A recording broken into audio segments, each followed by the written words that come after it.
Hello friends, unique Hindi short hand में आपका स्वागत है। डिक्टेशन स्टार्ट होगी 5 सेकंड बाद।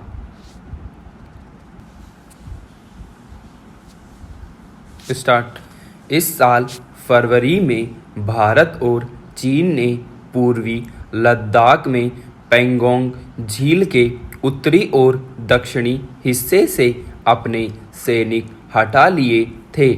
तब इसे भारत की कूटनीतिक जीत के रूप में देखा गया था। इसके बाद भारत को उम्मीद थी कि चीन अब जल्दी ही देपसांग, हॉट स्प्रिंग और गोगरा से भी अपने सैनिकों को हटाने की दिशा में कदम बढ़ाएगा, लेकिन ऐसा हुआ नहीं। आज भी चीनी सैनिक इन ठिकानों पर जमे हैं और दोनों देशों के बीच तनाव बना हुआ है। भारत एक नहीं कई बार दो टूक शब्दों में कह भी चुका है कि जब तक टकराव वाले इन तीनों इलाकों से चीनी सैनिक नहीं हटेंगे, तब तक इलाके में तनाव बना रहेगा और इसका जिम्मेदार चीन होगा। इसलिए अब यह चीन पर ही निर्भर है कि वह क्या चाहता है। हालांकि संवेदनशील ठिकानों से सैनिकों को हटाने के लिए भारत चीन के बीच सैन्य और राजनीतिक स्तर वार्ताओं के दौर होते रहे हैं, पर इनका ठोस नतीजा निकल नहीं रहा है। इसलिए भारत की चिंता और नाराजगी स्वाभाविक है। यह कोई छिपी बात नहीं रह गई है कि चीन मामले को लंबा खींचने की रणनीति पर चल रहा है। उसे लग रहा है कि जितनी देर की जाएगी, मुद्दा उतना ही पुराना पड़ता जाएगा और वह वहां सैनिकों को बनाए रख पाने में कामयाब होगा। इन कुटिल चालों से उसकी मंशा तो उजागर हो ही गई है। गौरतलब है कि भारत और चीन के बीच 11वें दौर की कमांडर स्तर की वार्ता इस साल 9 अप्रैल को हुई थी। इसके पहले मार्च में राजनयिक स्तर की वार्ता का दौर हुआ था। तब चीन भी इस बात पर सहमत हुआ था कि समझौते के मुताबिक देपसांग, हॉट स्प्रिंग और गोगरा से वह अपने सैनिकों की वापसी करेगा, पर इसके बाद उसने एकदम मुंह फेर लिया। चीन के साथ मुश्किल यह है कि यह वार्ताओं के दौरान तो बराबर से सहमति जताता है, क्षेत्र में शांति, सुरक्षा और स्थायित्व की बड़ी बड़ी बातें करता है, लेकिन जब अमल की बारी आती है तो पलटी मार जाता है। ऐसा नहीं कि भारत उसके इस पाखंड को समझता नहीं है, लेकिन भारत अपनी तरफ से ऐसा कोई कदम नहीं उठाना चाहता जिससे चीन को उलाहना देने का कोई मौका हाथ लग जाए। जो हो, भारत का रुख एकदम कड़ा और साफ है कि जब तक चीन अपने सैनिकों को विवादित जगहों से नहीं हटाता है, तब तक शांति की बात बेमानी ही है और इसी रुख पर भारत को अब अड़े रहना चाहिए। पिछले कुछ महीनों से पेट्रोल और डीजल की कीमतों में जिस तरह लगातार बढ़ोतरी हुई है, वह हर बार प्रथम दृष्टया महज चंद पैसों का इजाफा लगता है, लेकिन करीब एक महीने के दौरान तेल के दाम 23 बार बढ़ाए गए और अब यह वृद्धि जमा होकर 5 से 6 रुपये तक की हो गई है।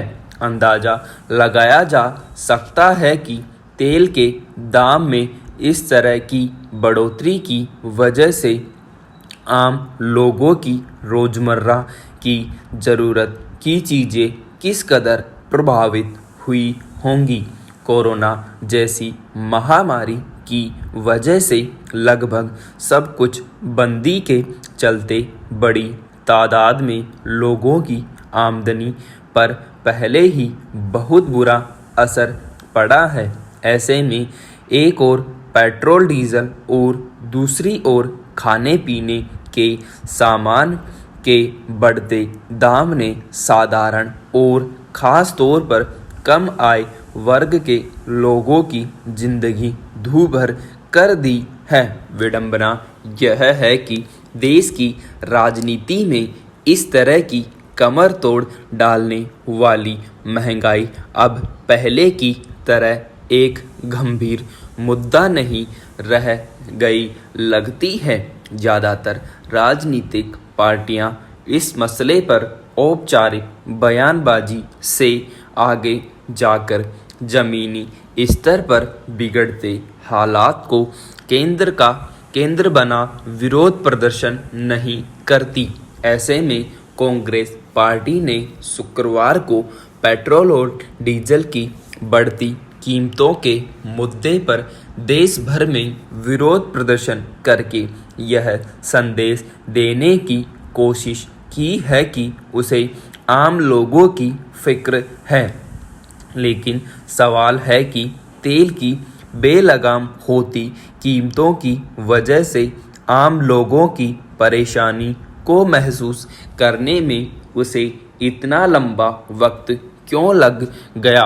यूँ किसी भी पार्टी के विपक्ष में होने का मतलब यही होता है कि वह जनता के हक में सत्ता के वृक्ष खड़ी होकर सवाल पूछे और ज़रूरत पड़ने पर ज़मीनी स्तर पर विरोध प्रदर्शन करे।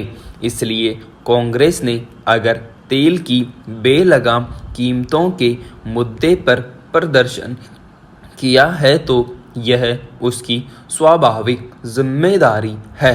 विडंबना यह है कि पहले ही महामारी की मार से आर्थिक और हर स्तर पर दुख झेलते लोग लंबे समय से महंगाई से परेशान हैं और किसी राजनीतिक पार्टी को यह कोई गंभीर मुद्दा नहीं लगा।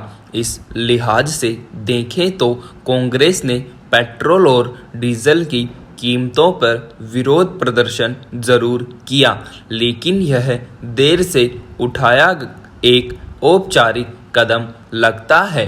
कांग्रेस के नेताओं की ओर से पेट्रोल और डीजल पर कर की दरों पर सवाल उठाया गया, लेकिन जब इस मसले पर कोई पार्टी देशव्यापी प्रदर्शन करती है तो उससे यह उम्मीद स्वाभाविक है कि वह अपने शासन वाले राज्यों में कर के मामले में लोगों को राहत दे। ऐसा करने से दूसरी पार्टियों के शासन वाले राज्यों में भी इस मसले पर दबाव बढ़ेगा। इसके अलावा यह समझना मुश्किल है कि लंबे समय से मांग के बावजूद पेट्रोल डीजल को जीएसटी के दायरे में लाना जरूरी क्यों नहीं समझा गया। गौरतलब है कि पिछले कई महीने से तेल के दाम में लगातार कुछ पैसों की बढ़ोतरी होती रही है। आज हालत यह हो चुकी है कि देश के कई शहरों में पेट्रोल के दाम 100 रुपये प्रति लीटर के पार जा चुका है और डीजल की कीमतें भी इसी तरह आसमान छू रही हैं। यह जग जाहिर है कि डीजल के दाम में बढ़ोतरी का सीधा असर माल ढुलाई पर पड़ता है और इससे बाजार में सभी वस्तुओं की कीमतें बढ़ जाती हैं। रोजी रोजगार के ज़्यादातर धंधे ठप होने के समांतर ही खाने पीने सहित तमाम चीज़ों की महंगाई ने लोगों के सामने खुद को बचाने जैसी मुश्किल पैदा कर दी है। ऐसे में महंगाई से राहत और इस पर काबू पाना सभी राजनीतिक पार्टियों के लिए अहम मुद्दा होना चाहिए। स्टॉप।